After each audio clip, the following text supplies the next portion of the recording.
siècles des siècles. Tu es le prince de la vie, tu es le chemin, la vérité et la vie. Et nous nous présentons juste là, en face de toi, Seigneur, sachant que tu es dans nos cœurs, reconnaissant que c'est toi qui as créé le ciel et la terre, qui a placé l'homme afin que nous puissions vivre pour te connaître et repartir vers toi. Nous nous présentons là parce que nous avons la conviction que tu vas déverser l'esprit de vie au-dedans de chacun de nous. Le Saint-Esprit va manifester sa force et sa puissance. Et nous allons avoir nos esprits, nos âmes, nos corps, nos cœurs, nos pensées, nos paroles et nos actions dirigées et liguées vers toi, notre Seigneur. Nous allons être en communion avec toi au travers de la révélation de la parole de Dieu.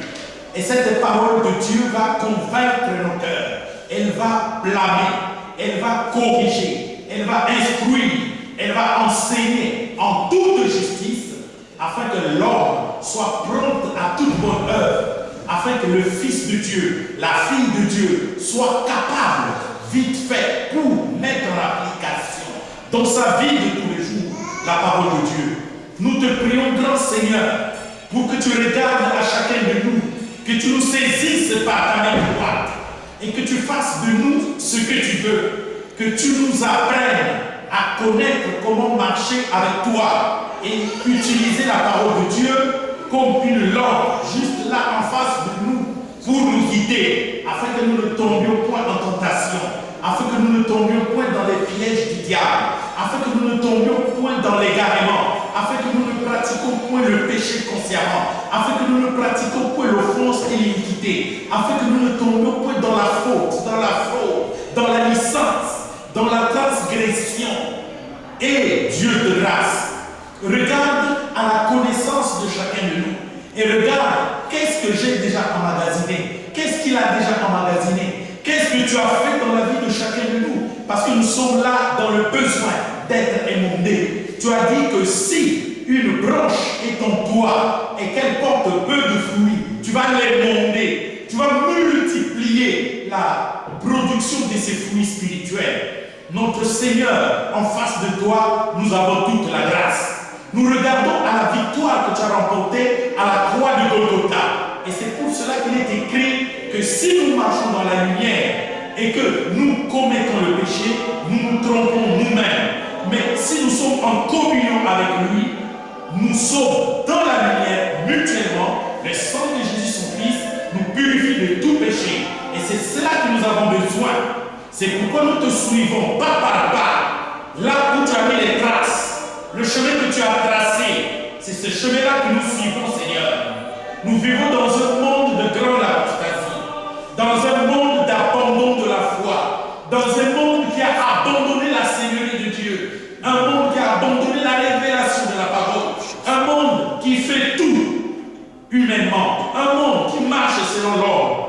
Et nous te prions, grand Seigneur, de nous préserver de cela. Parce que tu avais dit, quand le Fils de l'homme reviendra sur la terre, trouvera-t-il la foi? Nous te prions, au notre Dieu, de nous maintenir dans la divine foi. Nous te prions, au notre Dieu, de faire de nous des véritables instruments de Dieu.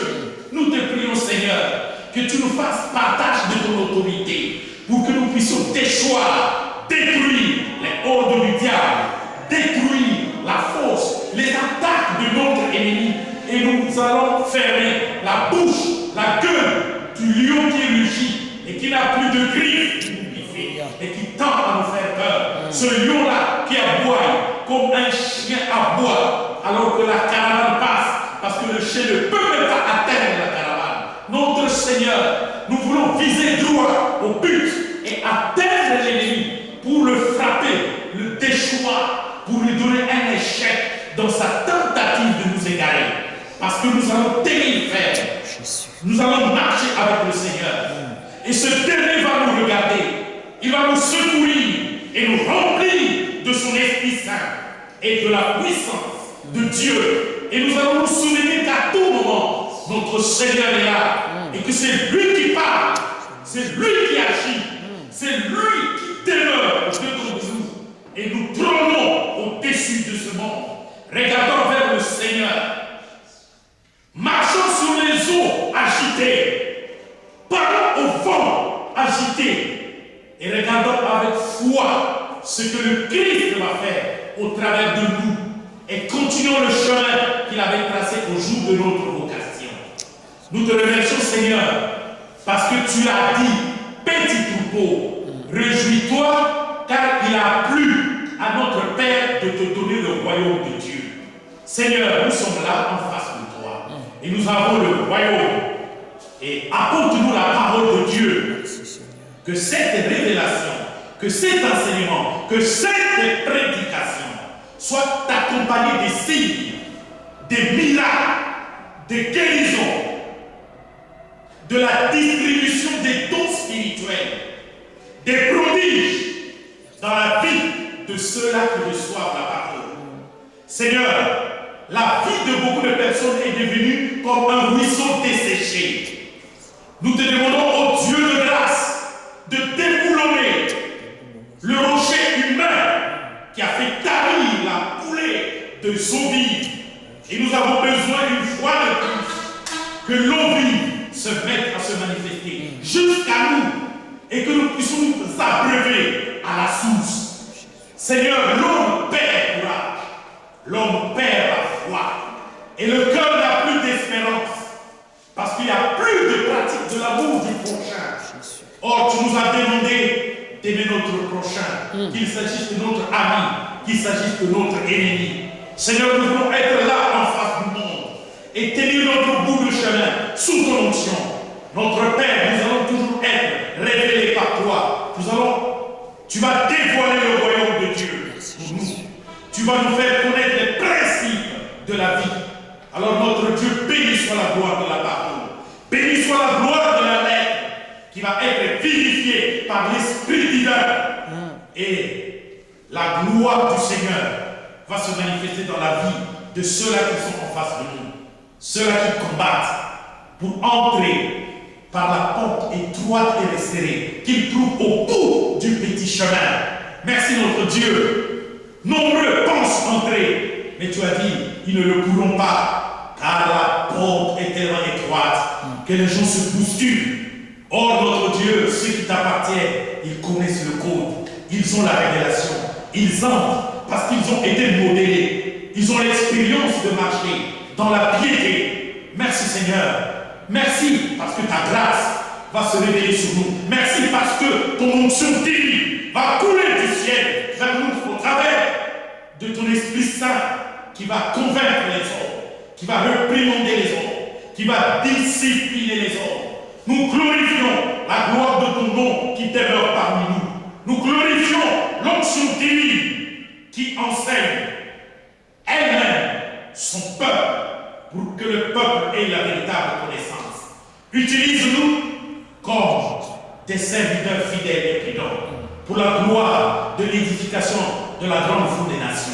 Merci Seigneur pour les grandes choses que tu fais, que tu as faites et que tu feras encore. Merci notre Dieu pour les bien-aimés, hommes et femmes, qui vont écouter cet enseignement et qui vont prendre contact avec nous et qui vont décider de venir continuer l'audition de cette révélation particulière que tu apportes à l'humanité.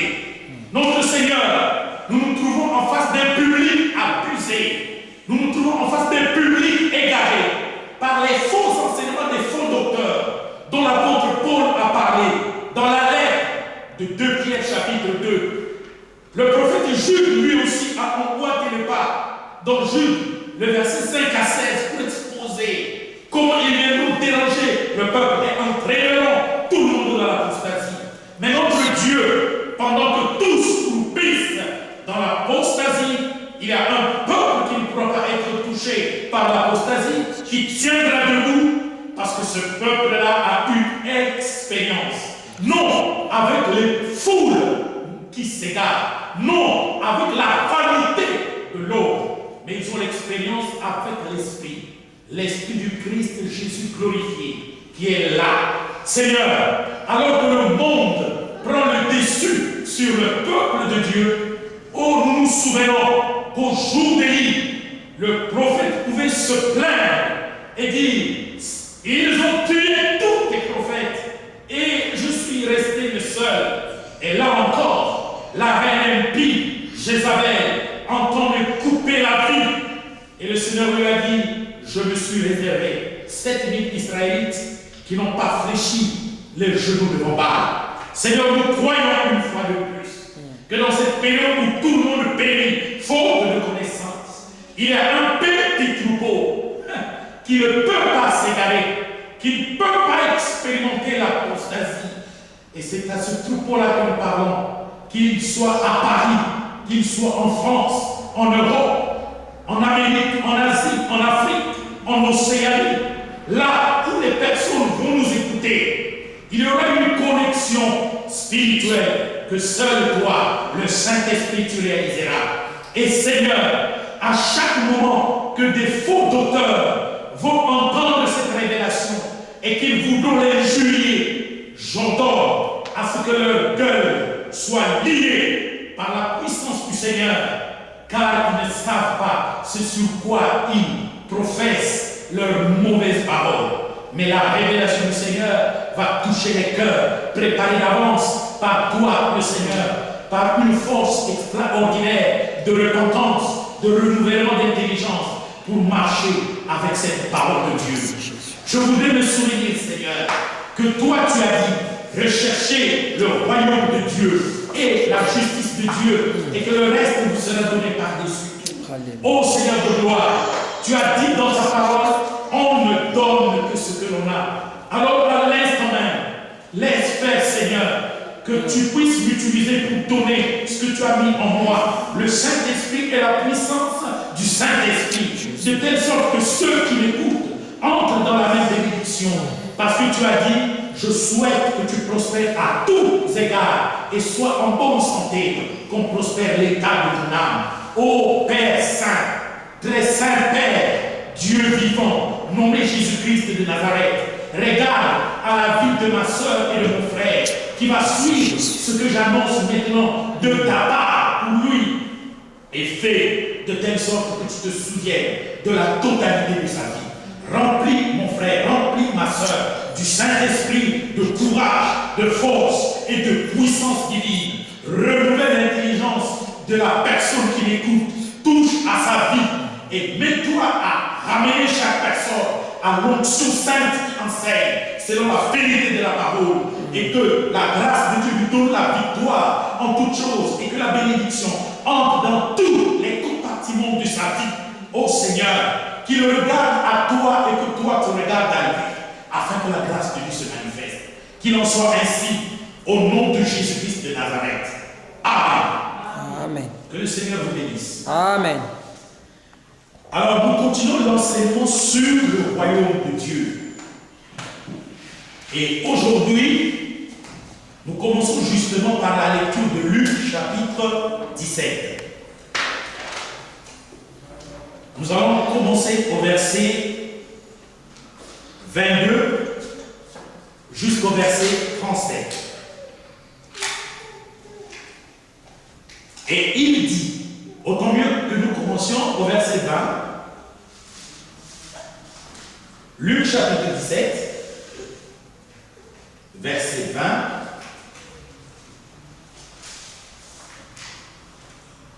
jusqu'à 37. Le sous-thème à propos du thème sur le royaume de Dieu que nous allons exposer ce matin, ce sabbat, ce samedi, c'est annoncer le royaume de Dieu. En d'autres termes, comment annoncer le royaume de Dieu. Et donc la lecture de la parole du jour, c'est Luc chapitre 17, versets 20 à 37. En même temps, cette parole est la même dans Matthieu chapitre 24. Et il dit aux disciples, non, nous commençons au verset 20, les pharisiens demandèrent à Jésus, quand viendrait le royaume de Dieu? Il leur dit, le royaume de Dieu ne se manifeste pas de manière à frapper les regards. On ne dira point, il est ici, il est là, car voici, le royaume de Dieu est au milieu de vous. Et il dit aux disciples, des jours viendront où vous désirerez voir l'un des jours du Fils de l'homme, et vous ne le verrez point. On vous dira, il est ici, il est là, n'y allez pas.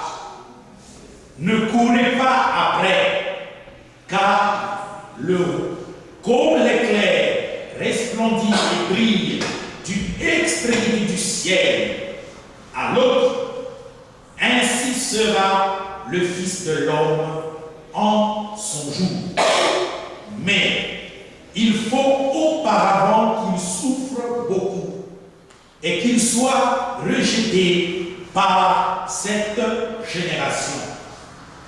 Ce qui arriva du temps de Noé arrivera de même au jour du Fils de l'homme. Les hommes mangeaient, buvaient, se mariaient et mariaient leurs enfants, jusqu'au jour où Noé entra dans l'arche. Le déluge vint et les fit tous périr. Ce qui arriva du temps de Lot arrivera pareillement.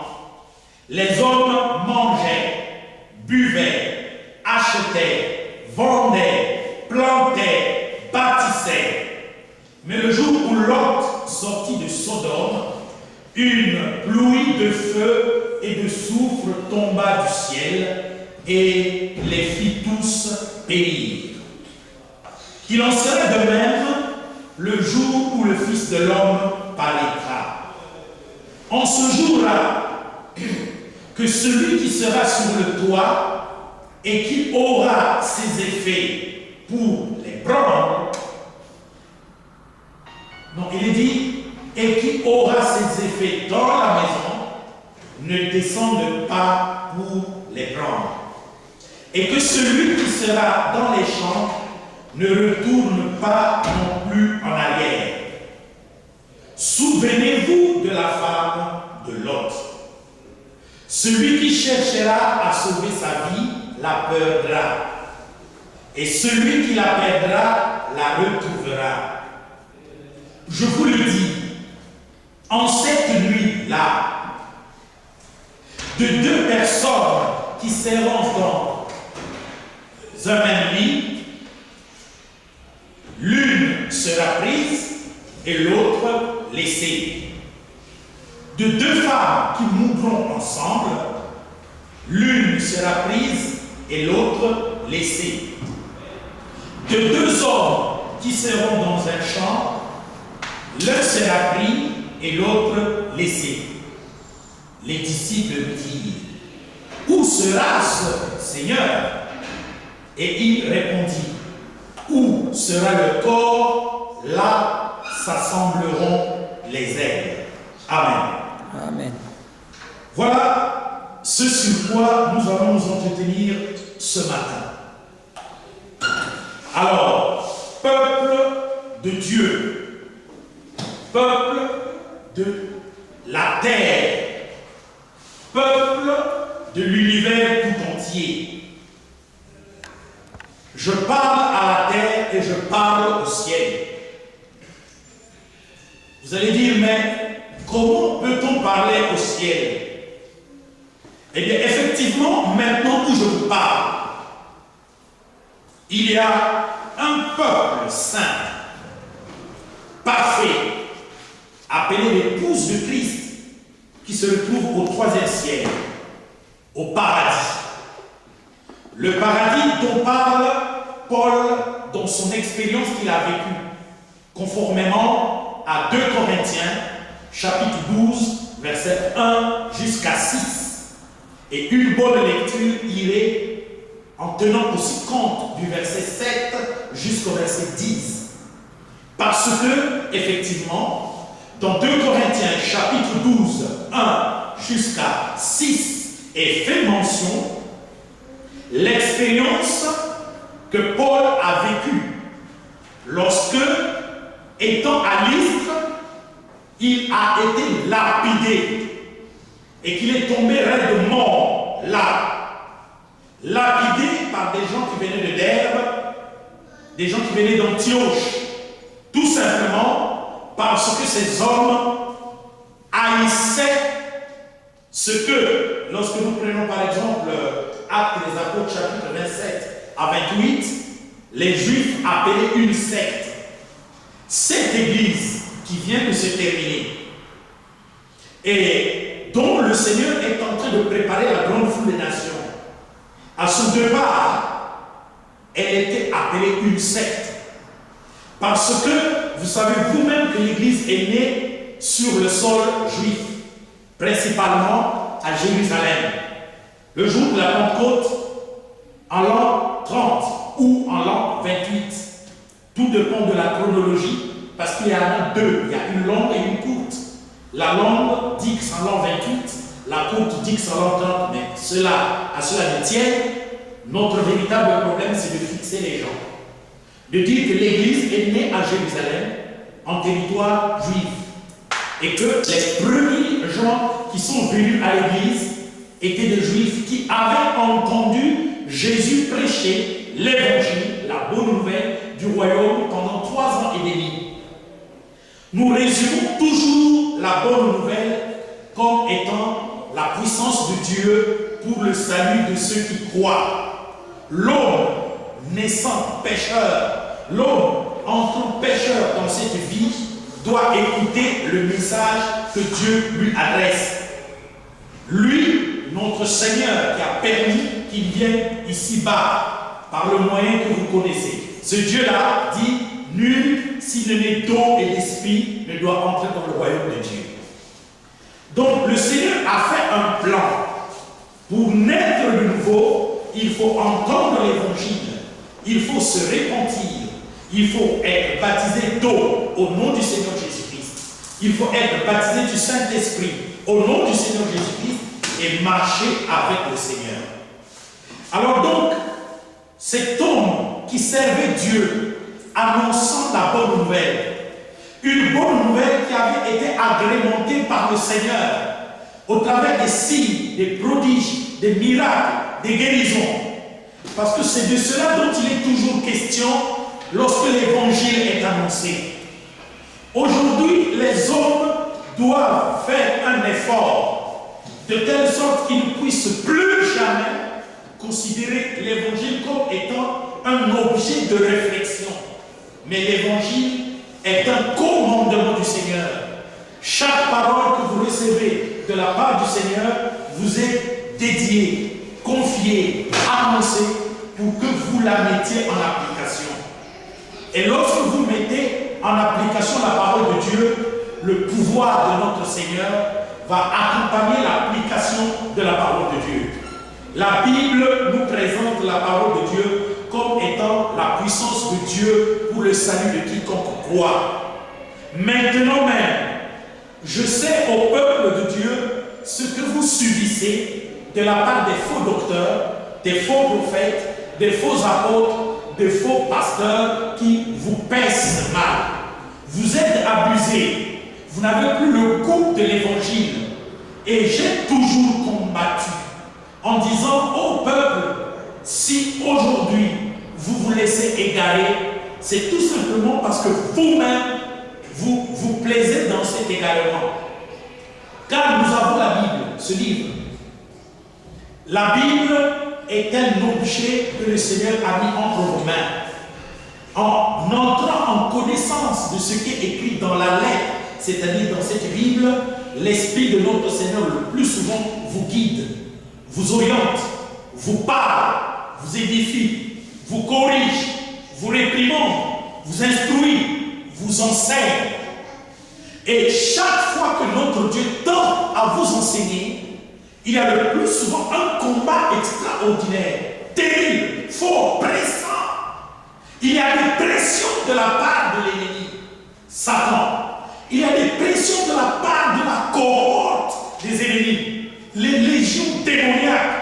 qui vous empêcherait de prendre la bonne décision. Celle-là qui consiste à abandonner le mal et à faire proliférer la pratique du bien dans votre vie à vous, afin que la vie soit mise en évidence. C'est pour cela que vous avez parfois des fatigues.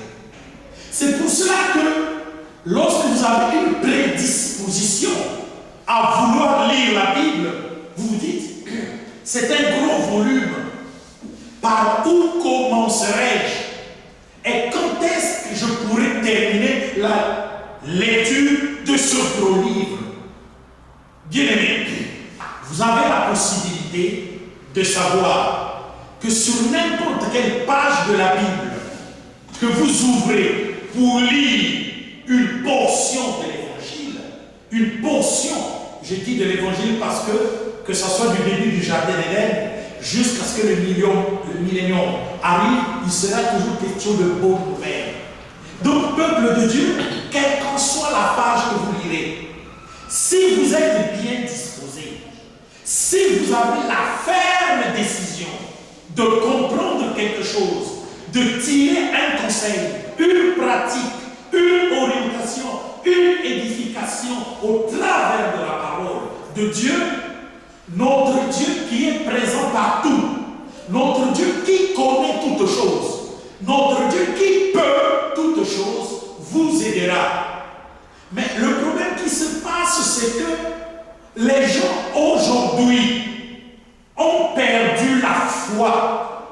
La foi qui est une ferme assurance des choses qui n'existent pas et une démonstration de celle qu'on ne voit pas. C'est-à-dire, la foi est l'engagement de l'action d'un croyant pour voir s'accomplir l'aide que le Seigneur lui adresse au travers d'une révélation, d'une parole que le Seigneur lui exprime, d'une parole, d'une illumination, d'un éclaircissement, voyez-vous, qui vient là, dans la tête, dans le cœur, et qui vous oriente dans tout ce que vous faites chaque jour. Bien-aimés, vous devez savoir que l'être humain est le centre du royaume de Dieu. C'est-à-dire que l'être humain est au cœur de l'activité du Saint-Esprit ici-bas. Notre Seigneur continue de former l'humanité au travers de son onction sainte qui enseigne. Et cette onction sainte qui enseigne agit au travers des êtres humains. L'être humain est le centre de l'activité du Saint-Esprit pour continuer de modeler un peuple qu'il dirige vers l'accomplissement du royaume de Dieu. C'est très important de vous dire toutes ces choses. Alors, dans tout ceci, des hommes et des femmes qui ont connu la voie du Seigneur ont été orientés par la grâce de Dieu, ont été secourus à tout moment en plusieurs époques. Depuis le commencement des événements du Jardin d'Éden jusqu'à aujourd'hui, il s'est écoulé 6000 ans. En d'autres termes, il s'est écoulé, comme je vous l'ai dit clairement, 60 siècles. Si vous pouvez avoir une idée du 20e siècle que nous avons abandonné, qui a commencé en 1901, avec les événements que vous connaissez, juste autour de 1914, Première Guerre mondiale, autour de 1940-1945, Deuxième Guerre mondiale, guerre froide, et vous savez vous-même, la fin du XXe siècle. Un siècle, multipliez cela par 60. C'est la période qui nous divise depuis le Jardin d'Éden jusqu'à aujourd'hui. Je dis ceci. En chaque époque, un peuple de Dieu a été secouru par Dieu. Amen. Un peuple de Dieu a connu la voie du Seigneur. Un peuple de Dieu est entré par la porte étroite. Un peuple de Dieu est arrivé dans la gloire, expérimentant la perfection. Et c'est pour cela que, sachant que l'Église est née à Jérusalem, le jour de la Pentecôte, pendant près de 2000 ans, le Seigneur a édifié son Église. Et les croyants et les croyantes qui ont atteint la perfection dans la période de l'Église, à chaque fois qu'ils venaient à connaître la mort naturelle, la mort corporelle. Le Seigneur a pris leur âme parfaite, leur esprit parfait, a introduit cela dans leur corps spirituel, dont Paul parle dans 2 Corinthiens chapitre 5, 1 à 10. Ce corps spirituel qui est la nuée, qui est un engin de déplacement multigalactique, intergalactique, les a conduits jusqu'au 3e ciel, le paradis, et de là, ils sont en train de regarder tout ce qui se passe ici-bas, sauf qu'ils ne peuvent jamais entrer en contact avec nous. C'est très important de le dire.